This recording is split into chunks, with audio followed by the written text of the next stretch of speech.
नमस्कार, भारत एक्सप्रेस देख रहे हैं आप। मैं हूं आपके साथ रोहित पोखरियाल। हमारे आज के स्पेशल एडिशन में भारत विशेष में हम बात करेंगे बिहार और कोलकाता से जुड़ी महत्वपूर्ण मुद्दों के बारे में। बने रहिए हमारे साथ।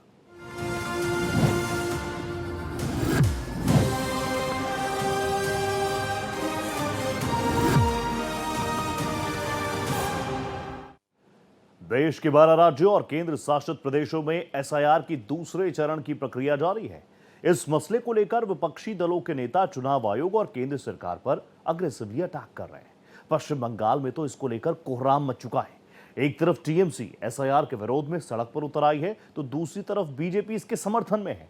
चुनाव आयोग के मुताबिक पश्चिम बंगाल में अब तक 14 लाख एसआईआर फॉर्म कलेक्ट नहीं हो पाए हैं, जिससे लाखों वोटों के कटने का डर है, जैसा कि बिहार में देखा गया था। नतीजन कोलकाता में इस समय तनाव बढ़ा हुआ है। प्रदर्शनकारी पश्चिम बंगाल में चल रही स्पेशल इंटेंसिव रिवीजन एक्सरसाइज का विरोध करने के लिए चुनाव आयोग के दफ्तर के बाहर बड़ी संख्या में जमा हो गए। पुलिस ने तुरंत ऑफिस के चारों ओर बैरिकेड्स लगाकर प्रोटेस्टर्स को अंदर जाने से रोक दिया। प्रदर्शनकारी मेन गेट को घेरकर एसआईआर प्रोसेस पर क्लैरिटी की मांग कर रहे हैं।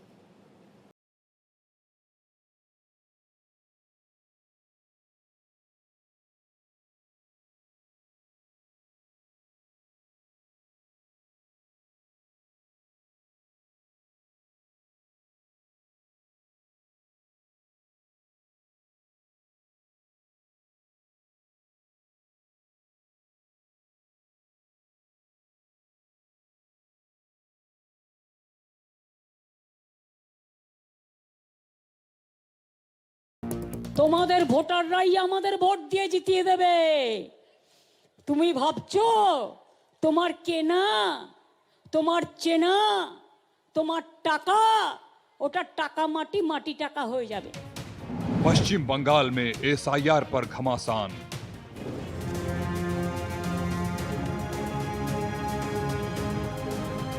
চিরকাল সরকারে কেউ থাকে না। 2029 বড়ই ভয়ঙ্কর। তোমাদের সরকার থাকবে না। শকুনি মামারা সেদিন কোথায় পালাবে, এখন থেকে ঠিক করে জায়গা রেখে দাও। बिहार के बाद तमिल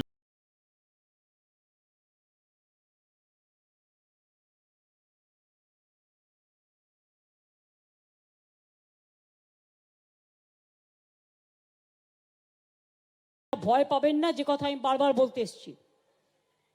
যতক্ষণ তৃণমূল কংগ্রেস থাকবে, মা মাটি মানুষের সরকার থাকবে, একটি মানুষের গায়ে আঁচল লাগলে মনে রাখবেন আমার গায়ে আঁচল লাগবে, এটুকু আমি বিশ্বাস করি।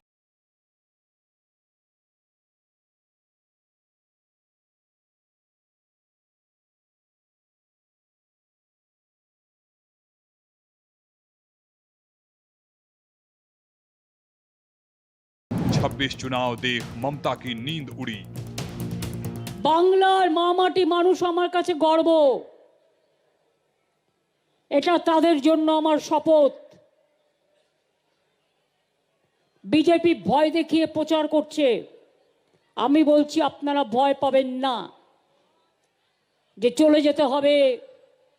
আমি ওদের কাছে একটা কোয়েশ্চেন করি, গভর্নমেন্ট অফ ইন্ডিয়ার কাছে, যদি বাংলাদেশি তাড়াবার জন্য এসআইআর করতে হয়, তাহলে মধ্যপ্রদেশে নাটক করছেন কেন? ওখানেও খুশবু ইটিয়া আছে, তাহলে আপনার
चुनावी समीकरण बदल सकता है।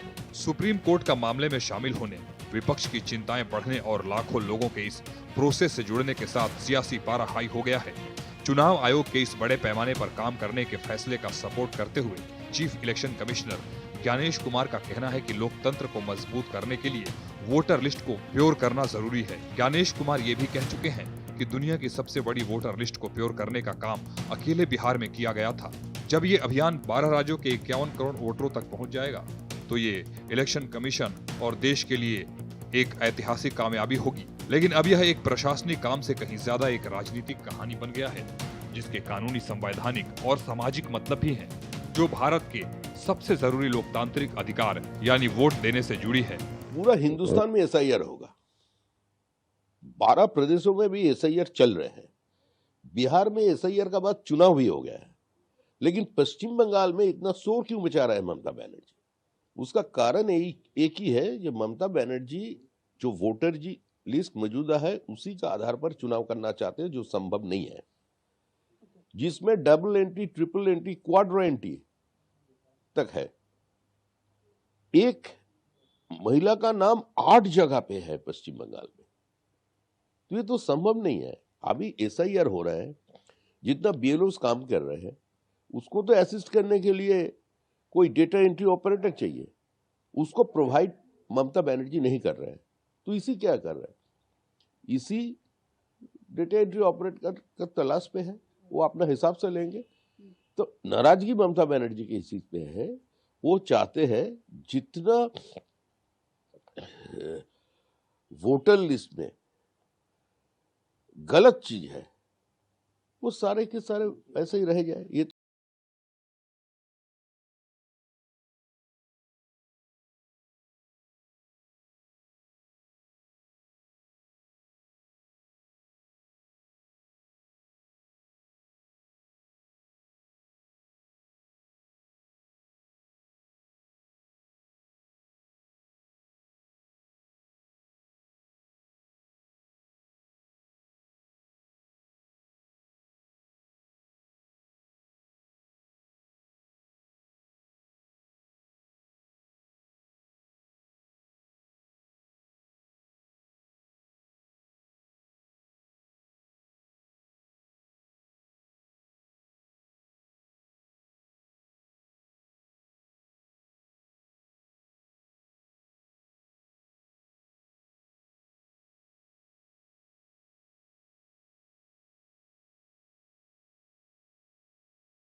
जी इसकी सबसे बड़ी आलोचना कर रही हैं। उन्होंने इस प्रक्रिया को खतरनाक और जल्दबाजी में किया गया बताया है।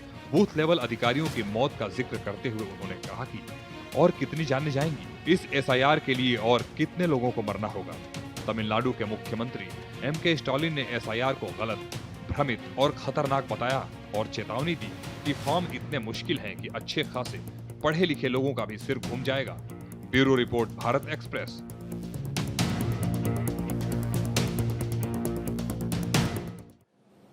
पश्चिम बंगाल की सीएम ममता बनर्जी ने एंटी एसआईआर रैली के दौरान तीखे बयान दिए।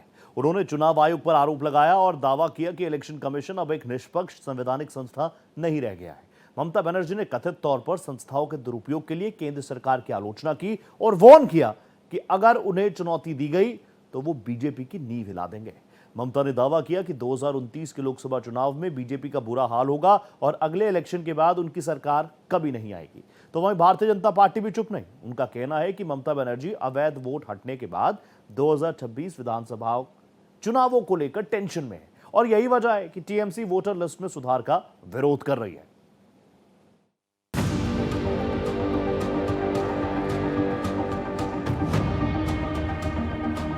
पश्चिम बंगाल के मुख्यमंत्री और तृणमूल कांग्रेस सुप्रीमो ममता बनर्जी ने एसआईआर प्रक्रिया के बीच चुनाव आयोग और बीजेपी पर बड़ा हमला बोला है। बोनगांव में एक रैली में उन्होंने आरोप लगाया कि इलेक्शन कमीशन अब एक निष्पक्ष संस्था न रहकर बीजेपी कमीशन बन गई है। एसआईआर प्रक्रिया से नाखुश ममता ने बीजेपी को खुली चेतावनी देकर उसकी पूरे भारत में नींव हिलाने की धमकी दे दी। दीदी ने मुख्य निर्वाचन आयुक्त ज्ञानेश कुमार को पत्र लिखकर हाल ही के 2 चुनाव संबंधी निर्देशों पर तत्काल हस्तक्षेप की मांग की है। बोनगांव की रैली में ममता बनर्जी ने एसआईआर प्रक्रिया और बीजेपी पर जमकर हमला बोला। उन्होंने कहा कि एसआईआर के बाद जब मतदाता सूची का मसौदा जारी होगा तब लोगों को चुनाव आयोग और बीजेपी द्वारा पैदा की गई आपदा का एहसास होगा। ममता बनर्जी ने कहा कि बीजेपी राजनीतिक रूप से उनका मुकाबला नहीं कर सकती और न ही उन्हें हरा सकती है। साथ ही चेतावनी दी कि अगर बीजेपी बंगाल में मुझे चोट पहुंचाने की कोशिश करेगी तो मैं पूरे भारत में उनकी नींव हिला दूंगी। सीएम ममता बनर्जी ने यह भी दावा किया कि बिहार चुनाव का नतीजा एसआईआर का परिणाम है और वहां विपक्ष बीजेपी की चाल को भांप नहीं सका। उन्होंने ये भी दोहराया कि अगर एसआईआर को 2-3 सालों में किया जाए तो उनकी सरकार इस प्रक्रिया को हर संभव संसाधन के लिए समर्थन करेगी। वहीं ममता बनर्जी की चुनौती पर बीजेपी ने भी पलटवार किया है। बंगाल में बीजेपी अध्यक्ष समीक भट्टाचार्य ने कहा कि पूरे भारत में एसआईआर होना है। 12 राज्यों में चल रहा है, लेकिन बंगाल में ममता इतना शोर क्यों मचा रही है? उसका कारण है कि ममता मौजूदा वोटर लिस्ट के आधार पर चुनाव करना चाहती हैं, जो अब संभव नहीं है। एक महिला का नाम पश्चिम बंगाल में 8 जगह है। 12 प्रदेशों में एसआईआर चल रहे हैं, लेकिन सबसे ज्यादा हंगामा पश्चिम बंगाल में हो रहा है। इसका कारण क्या है? हमारा साथ बांग्लादेश का एक 2200 किलोमीटर से भी ज्यादा पोरस बॉर्डर है। Border is full of water bodies. अगर ऐसे एक स्टेट में जिसके इतना बड़ा सीमा है और वो सीमा भी पोरस है, उसमें अगर सेंट्रल फोर्स, बीएसएफ, पुलिस का जॉइंट ऑपरेशन ना हो, उसमें अगर पॉलिटिकल कंसेंसस डेवलप ना हो और जनता के भीतर जागरूकता ना हो, तो ह्यूमन ट्रैफिकिंग बंद नहीं हो सकते। इसी के कारण ह्यूमन ट्रैफिकिंग बढ़ा। तो सारे सीमावर्ती जिले के जो जनसंतुलन है, चेंज हो गया। तो demographic changes is there, it is visible and spontaneously तो कॉमन मैन इसका प्रोटेस्ट कर रहे हैं। आज पूरा हिंदुस्तान में जहां से बांग्लादेशी पकड़ा जाता है, उसका पास से जो आधार कार्ड, जो पैन कार्ड, जो आई कार्ड मिलता है, वो पश्चिम बंगाल के 2 डिस्ट्रिक्ट में बन रहा है। तो ऐसा स्थिति है अभी पश्चिम बंगाल का। और तृणमूल कांग्रेस जो हल्ला इसलिए मचा रहा है कि तृणमूल कांग्रेस के 14 साल के जो काले करतूते हैं, शिक्षक का नौकरी बेचा गया, चाहे आरजी कर हो, चाहे संदेश खाली हो, जितना सारे इश्यूज है उससे नजर हटाने के लिए तृणमूल कांग्रेस ये कर रही है। इस बीच ममता ने आरोप लगाया कि बीजेपी बनगांव के लिए उनकी हेलीकॉप्टर यात्रा रद्द करने की साजिश में शामिल है। उन्होंने विपक्ष दल को चेतावनी दी कि वो उनके साथ खेलने की कोशिश न करें, क्योंकि उन्हें कोई परेशान नहीं कर सकता। दरअसल ममता की बनगांव में राजनीतिक रैली के लिए निर्धारित हेलीकॉप्टर यात्रा रद्द कर दी गई, क्योंकि अधिकारियों ने पाया कि इस यात्रा के लिए आवंटित हेलीकॉप्टर की लाइसेंस अवधि समाप्त हो चुकी है। वहीं बंगाल सीएम ममता बनर्जी ने सीईसी ज्ञानेश कुमार को पत्र लिखकर 2 हालिया मुद्दों में तत्काल हस्तक्षेप की मांग की। उन्होंने अपने एक्स अकाउंट पर पत्र साझा करते हुए आश्चर्य जताया कि क्या ये मामले एक राजनीतिक दल की मदद के लिए उठाए जा रहे हैं। पहला मुद्दा एसआईआर या दूसरे चुनाव संबंधी कार्यों के लिए डेटा एंट्री ऑपरेटरों की नियुक्ति से संबंधित है। पत्र में उल्लेख किया गया है कि राज्य के मुख्य निर्वाचन अधिकारी ने जिला निर्वाचन अधिकारियों को निर्देश दिया है कि वे एसआईआर कार्यों के लिए संविदा पर डेटा एंट्री ऑपरेटरों और बांग्ला सहायता केंद्र के कर्मचारियों को नियुक्त न करें। इसके साथ ही सीईओ कार्यालय ने 1 वर्ष की अवधि के लिए 1000 डेटा एंट्री ऑपरेटरों और 50 सॉफ्टवेयर डेवलपर की नियुक्ति के लिए एक बाहरी एजेंसी से अनुरोध जारी किया है। ममता बनर्जी ने सवाल उठाया कि जब क्षेत्रीय कार्यालयों में ऐसे कार्यों के लिए पहले से ही पर्याप्त और सक्षम पेशेवर मौजूद हैं, तो एक ही काम के लिए पूरे 1 साल के लिए बाहरी एजेंसी से कराने की क्या जरूरत है। उन्होंने आशंका जताई कि ये कवायद किसी राजनीतिक दल के इशारे पर निहित स्वार्थों की पूर्ति के लिए किए जा रही है।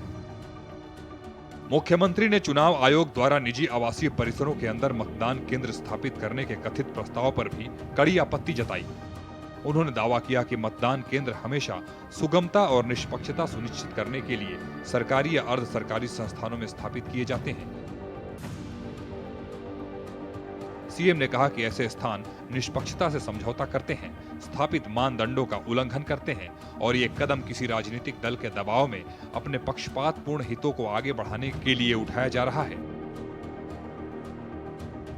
मुख्यमंत्री ने अंत में निर्वाचन आयोग की गरिमा और विश्वसनीयता पर जोर देते हुए अत्यंत गंभीरता, निष्पक्षता और पारदर्शिता के साथ इन दोनों मुद्दों की जांच करने का आग्रह किया है।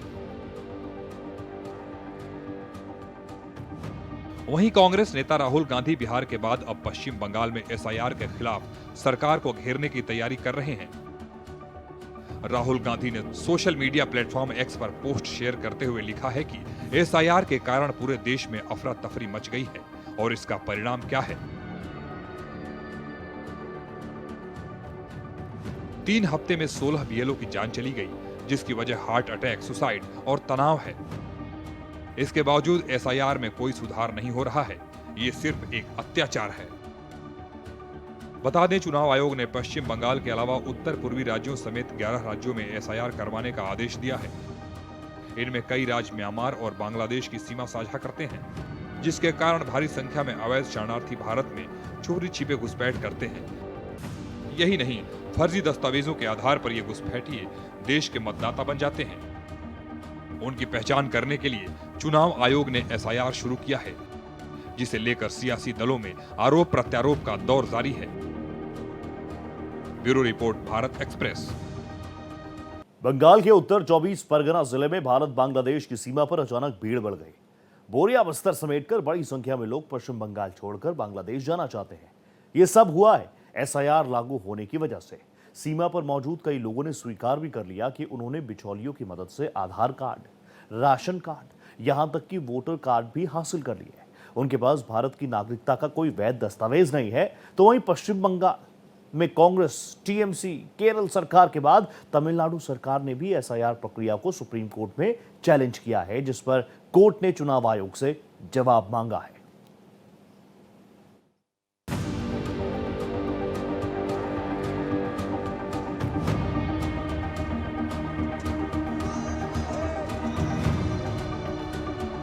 पश्चिम बंगाल के उत्तर 24 परगना जिले में हाकिमपुर बीएसएफ सीमा चौकी के पास पक्की सड़क से आगे जाने वाला संकरा, धूल और कीचड़ से भरा रास्ता वर्षों से राज्य में रह रहे गैर कानूनी बांग्लादेशियों के लिए लौटने का मुख्य मार्ग बन गया है।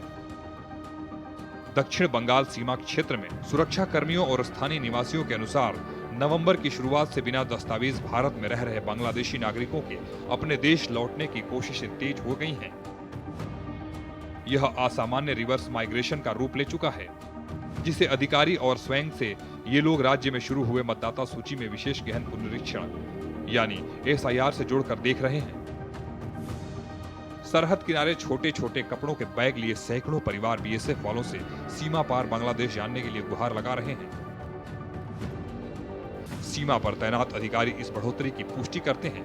उनके अनुसार रोजाना 150 से 200 लोगों को सत्यापन के बाद हिरासत में लेकर वापस भेजा जा रहा है। कतारें 4 नवंबर से तेजी से बढ़नी शुरू हुई हैं। जिस दिन एसआईआर प्रक्रिया शुरू हुई, बीएसएफ अधिकारियों के मुताबिक हम ये मान नहीं सकते कि यहां मौजूद हर व्यक्ति अपने घर लौट रहा है। सत्यापन अनिवार्य है। बायोमेट्रिक विवरण जिले के अधिकारियों और राज्य पुलिस को भेजे जाते हैं। इसमें समय लगता है। बता दें, रोजगार की तलाश में लोग कई बार अपना शहर, राज्य या देश छोड़कर अन्यत्र चले जाते हैं। अचानक से जब ये लोग बिना किसी ठोस वजह के अपने घर वापसी करने लगते हैं तो इसे रिवर्स माइग्रेशन कहते हैं। दरअसल पश्चिम बंगाल में वर्ष 2026 में विधानसभा चुनाव होने वाले हैं। इससे पहले निर्वाचन आयोग ने चुनावी राज्य में एसआईआर की प्रक्रिया शुरू कर दी है। ऐसे लोग जो बिना किसी दस्तावेज के बंगाल में वर्षों से रह रहे हैं, वे जांच से बचने के लिए जल्द से जल्द किसी तरह अपने देश बांग्लादेश लौट जाना चाहते हैं। इसलिए यहां से लोगों के पलायन ने रिवर्स माइग्रेशन का रूप ले लिया है। बता दें, पश्चिम बंगाल में चल रहे वोटर लिस्ट के विशेष सघन पुनरीक्षण यानी एसआईआर मुहिम के दौरान एक बेहद चौंकाने वाला विवाद सामने आया है। ब्लॉक लेवल ऑफिसर एसोसिएशन ने आरोप लगाया कि कई लोग वोटर लिस्ट में शामिल होने के लिए ऐसे दस्तावेज जमा कर रहे हैं जिनसे वे अनजान लोगों को अपने पिता या परिवार के सदस्य के रूप में साबित कर रहे हैं। हैरानी की बात यह है कि इस प्रक्रिया में एक ही व्यक्ति के नाम को 10-10 लोगों का पिता दिखाया जा रहा है। संगठन का कहना है कि यह सीधा चुनावी हेरफेर का मामला है और इससे भविष्य में वोटर लिस्ट की विश्वसनीयता पर गहरा खतरा पैदा हो सकता है। इस मामले को लेकर बीएलओ एसोसिएशन ने पश्चिम बंगाल के मुख्य निर्वाचन अधिकारी को एक विस्तृत पत्र भेजा है। पत्र में बताया गया कि खास तौर से बॉर्डर के जिलों में यह गड़बड़ी ज्यादा देखने को मिल रही है। जिन लोगों का 2002 के रिकॉर्ड से कोई संबंध नहीं है, वे किसी ऐसे वरिष्ठ नागरिक के दस्तावेजों का इस्तेमाल कर रहे हैं जो पहले से सूची में मौजूद है। सिर्फ समान सरनेम और रिकॉर्ड नंबर के आधार पर खुद को उनका बेटा या रिश्तेदार दिखाकर लिंकिंग करा ली जा रही है। इस तरह एक व्यक्ति के नाम के साथ 10 लोगों तक उसका बेटा बनाया जा रहा है, जिससे पहचान सत्यापन पूरी तरह संदेह के घेरे में आ गया है। याद दिला दें कि देश के 12 राज्यों और केंद्र शासित प्रदेशों में 4 नवंबर को स्पेशल इंटेंसिव रिवीजन प्रक्रिया चल रही है। तमिलनाडु में भी हो रही एसआईआर प्रक्रिया को मरुमलार्ची द्रविड़ मुन्नेत्र कड़गम पार्टी प्रमुख वाइको ने सुप्रीम कोर्ट में चुनौती दी, जिस पर कोर्ट ने चुनाव आयोग से जवाब मांगा है। वाइको ने कहा कि राज्य की ये रिवीजन प्रक्रिया कई नियमों और लोगों के मूल अधिकारों का उल्लंघन करती है। कोर्ट इस मामले में अगली सुनवाई 2 दिसंबर को करेगा। तमिलनाडु में वाइको की याचिका के अलावा डीएमके, सीपीआई, एक्टर विजय की पार्टी टीवी के सांसद थोल थिरुमावलमन और विधायक सेल्वा पेरुंथगई भी एसआईआर प्रक्रिया का विरोध कर चुके हैं। दूसरी ओर अन्ना द्रमुक ने एसआईआर के समर्थन में आवेदन दिया है। एसआईआर प्रक्रिया को तमिलनाडु के अलावा बंगाल कांग्रेस, टीएमसी और केरल सरकार भी सुप्रीम कोर्ट में चुनौती दे चुकी है। कोर्ट ने 11 नवंबर को मद्रास और कलकत्ता हाई कोर्ट की मामले में सुनवाई रोकने को कहा था। चुनाव आयोग ने तृणमूल कांग्रेस को बैठक के लिए बुलाया है। ईसी ने ममता बनर्जी को पत्र लिखकर कहा है कि पार्टी का प्रतिनिधि मंडल आयोग से मिल सकता है। ईसी ने बताया कि टीएमसी नेता डेरेक ओब्रायन ने पार्टी सांसदों के प्रतिनिधिमंडल के लिए अपॉइंटमेंट मांगा था। आयोग ने कहा कि वे राजनीतिक पार्टियों के साथ बातचीत का हमेशा स्वागत करता है। बता दें, 4 नवंबर को 12 राज्यों और केंद्र शासित प्रदेशों में बूथ लेवल अधिकारी घर घर जाकर वोटर लिस्ट अपडेट कर रहे हैं। बीएलओ की ट्रेनिंग 28 अक्टूबर से 3 नवंबर तक हुई थी। पूरी एसआईआर प्रक्रिया 7 फरवरी तक चलेगी।